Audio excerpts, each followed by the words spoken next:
రాజయ్య గారే స్పష్టంగా చెప్పినారు. వారు కూడా బీఏసీ సమావేశంలో మనం చర్చించి ఒక్క గవర్నర్ గారి ప్రసంగం సందర్భంగా మాత్రం మనం డెకోరం మెయింటైన్ చేద్దాము, కొత్త రాష్ట్రము కొత్త శాసనసభ ఉన్నతమైనటువంటి సాంప్రదాయాలు నెలకొల్పే విధంగా ముందుకు పోవాలని మీ ఆధ్వర్యంలోనే సార్ అందరం కలిపే నిర్ణయం తీసుకున్నాం అధ్యక్ష. మీరు ఏ అంశం లేవనెత్తినా ప్రభుత్వం సమాధానం చెప్పడానికి సిద్ధంగా ఉందని చెప్పాం. మీరు ఎన్ని రోజులు మాట్లాడినా ప్రభుత్వం మాట్లాడడానికి సిద్ధంగా ఉందని చెప్పాం. ఒకటి మేము కోరింది, స్వయంగా మీరే ఆ గౌరవ సభ్యులకు ఫోన్ చేసి మరీ ఫోన్లో చెప్పారు, మీరు డెకోరం మెయింటైన్ చేయండి లేకపోతే ప్రభుత్వం చర్య తీసుకోవాల్సి వస్తుంది అని బీఏసీలో చెప్పుకున్నాం. ప్రతి సభ్యుడికి కూడా మీరు ఫోన్ చేసి రిక్వెస్ట్ కూడా చేశారు.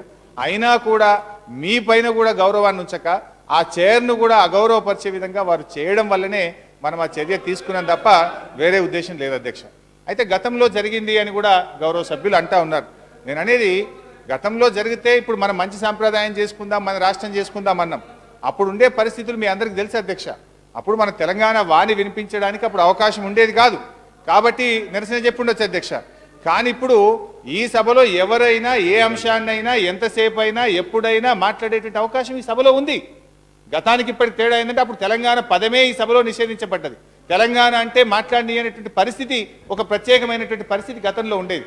కానీ ఇప్పుడు ఏ సభ్యుడైనా ఏ అంశాన్నైనా మీరు లేవనెత్తచ్చు. మీరు చేపట్టే ప్రతి అంశాన్ని బీఏసీలో మీరు అడిగిన ప్రతి అంశాన్ని కూడా ప్రభుత్వం చర్చించి సమాధానం చెప్పడానికి సిద్ధంగా ఉన్నప్పుడు ఈ రకంగా గవర్నర్ గారి ప్రసంగాన్ని అడ్డుదలిగేటువంటి ప్రయత్నం చేయడం నిజంగా చాలా దురదృష్టకరం అధ్యక్ష. ఒక మంచి సాంప్రదాయాన్ని నెలకొల్పడం కోసమే తప్ప ఎవరిపైన ఉద్దేశం లేదు. ఇప్పటికైనా ఆ సభ్యులు బేషరతుగా క్షమాపణ చెప్పమనండి, తప్పకుండా ప్రభుత్వం పునరాలోచిస్తుంది. గౌరవనీయులు కిషన్ రెడ్డి గారు కూడా ఆలోచించాలి. మహారాష్ట్రలో గవర్నర్ గారి ప్రసంగానికి అడ్డుదలిగితే 2 సంవత్సరాలు సస్పెండ్ చేసినారు. 2 సంవత్సరాలు మహారాష్ట్ర అసెంబ్లీలో ఏం జరిగిందో కూడా దయచేసి గౌరవ సభ్యులు ఆలోచించాలని కోరుతూ, ప్రభుత్వం ఏ అంశాన్నైనా చర్చించడానికి సిద్ధంగా ఉంది. గౌరవనీయులు పెద్దలు జానారెడ్డి గారు కూడా వాస్తవంగా ఆలోచించాలి అధ్యక్ష.